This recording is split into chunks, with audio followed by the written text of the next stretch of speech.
তারা ভোট দিতে চায়। আজকে যাদের বয়স 30 থেকে সেই ভোটের দাবিতে নির্বাচনী রোডম্যাপ, সেই দাবিতে নাগরিক সমাবেশের সম্মানিত সভাপতি, সাংস্কৃতিক দলের সভাপতি, রাজপথের সহযোদ্ধা জনাব হুমায়ুন কবির ব্যাপারী উপস্থিত আছেন। ছাত্র দলের সোনালী অতীত, আমাদের দেশের কিছু কালোবাজারি মজলুম নেতা, বিএনপির অন্যতম ভাইস চেয়ারম্যান সাবেক এমপি জনাব শামসুজ্জামান দুদু উপস্থিত আছেন। বিএনপি নির্বাহী কমিটির সদস্য জাসাসের সাবেক সাধারণ সম্পাদক বাবুল আহমেদ উপস্থিত আছেন। জাসাসের সাবেক সভাপতি, বিএনপির সাবেক সংস্কৃতি বিষয়ক সম্পাদক রেজাউল চৌধুরী সহ অন্যান্য নেতৃবৃন্দ। সংগ্রামী সাথী বন্ধুরা, আমাদের আজকে অবাক হতে হয়, বিশ্ব বরেণ্য একজন ব্যক্তি, নোবেল বিজয়ী, বাংলাদেশের অনেকের কাছে খুব গ্রহণযোগ্য, যাকে 16 বছর খুনি হাসিনা, ফ্যাসিস্ট হাসিনা, অর্থ পাচারকারী হাসিনা, খুনের রানী হাসিনা তাকে ছোট করতে চেয়েছিল, হ্যাস্ত করতে চেয়েছিল, অপমান অপদস্থ করতে চেয়েছিল, হয়তোবা মহান আল্লাহর কারণে হয়নি।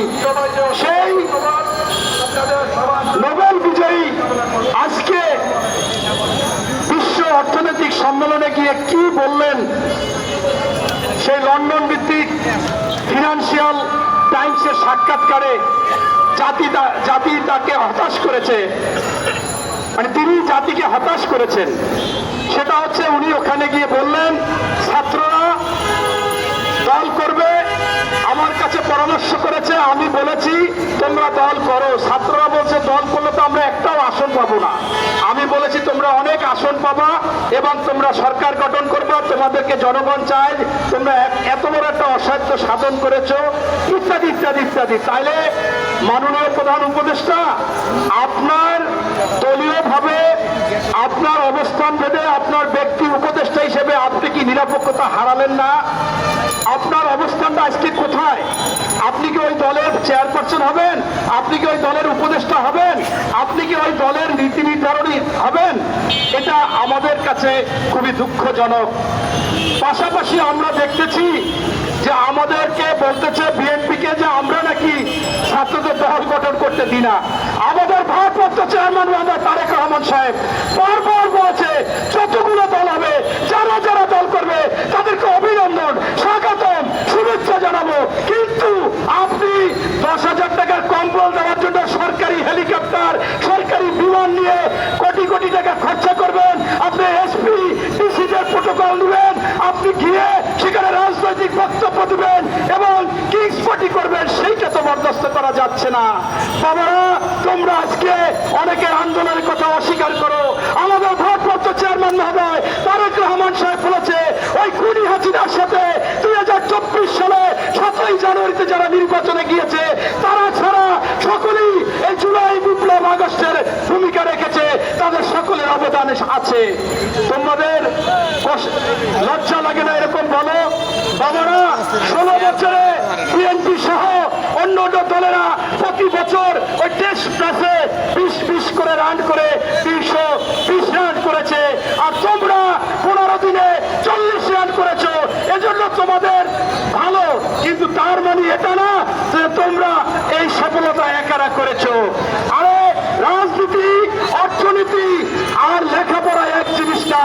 ছাত্রদের কাছে অর্থনীতিবিদদের কাছে 8-8-16 হয়, কিন্তু রাজনীতিবিদদের কাছে 8-8-88 হয়। এটা বুঝতে হবে। তোমরা যে ভাষায় কথা বলতেছ মানুষ স্পষ্টভাবে বুঝতেছে যে এই বর্তমান আওয়ামী লীগ সরকার যে ছিল আগে, তাদেরকে তোমরা পৃষ্ঠপোষক করতে চাচ্ছ। তোমরা দল গঠন করে ইতিমধ্যে দেখেছি অনেক উপদেষ্টা এবং ছাত্র বৈষম্য বিরোধী আন্দোলনের তারা বলেছে আওয়ামী লীগ দল করতে পারবে না, তবে তারা চাইলে একটি দলের সাথে আসতে পারবে বা নতুন দল করতে পারবে। এর বাড়ি কি তোমরা তাদেরকে তোমাদের দলে নিয়ে তোমরা নব্য ফ্যাসিস্ট হতে চাও। তোমরা আওয়ামী লীগের ভাষায় কথা বলো, তোমরা বলো বিএনপির মহাসচিব আওয়ামী লীগের ভাষায় কথা বলে, অথচ আমরা দেখি ওই খুনি হাসিনা বলতো উন্নয়ন উন্নয়ন উন্নয়ন। যদি গণতন্ত্রের কথা বলতো তাহলে তিনি গুম করতেন, খুন করতেন, মামলা দিতেন। আর তোমরাও আজকে বলতেছ সংস্কার সংস্কার সংস্কার। ভোটের কথা বললেই তোমাদের মন খারাপ হয়ে যায়, এটা কেন চাইলাম? অথচ আমরা দেখেছি এই বর্তমান প্রধান উপদেষ্টা তিনি সকল রাজনৈতিক দলের কাছ থেকে 15 দিনের মধ্যে সকল সংস্কারের কাগজপত্র নিয়েছে, পরবর্তীতে সংস্কার কমিশন করেছে, সেই কমিশনও কাগজপত্র জমা দিয়েছে। ওনাদের একজন উপদেষ্টা রেজওয়ানা তিনি বলেছে 7 দিন থেকে 15 দিনের মধ্যে আমরা এটা দেখে প্রজ্ঞাপন জারি করতে পারবো। তাহলে কেন সেই যদি হয়েই থাকে সংস্কার, তাহলে নির্বাচন না কেন? আমি এই অন্তর্বর্তীকালীন সরকারের কাছে আবেদন জানাবো, আসুন আর বিলম্ব না করে রোডম্যাপ দিন। এবং আমাদের একজন বিএনপির স্থায়ী কমিটির মেম্বার বলেছেন যে এই খুনি হাসিনা পালিয়েছে, পৃথিবীতে একমাত্র লক্ষণ সেন পালিয়েছিল, অথচ এই খুনি হাসিনা 3 বার পালিয়েছে। এবার পালিয়েছে 111-এ পালিয়েছিল, তার বাবার হত্যার সময় পালিয়েছিল।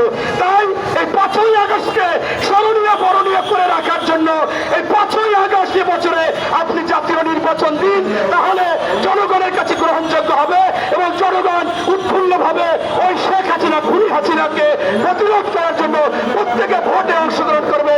এই বলে আমি আমার বক্তব্য শেষ করছি। আল্লাহ হাফেজ। বাংলাদেশ জিন্দাবাদ। শহীদ জিয়া অমর হোক।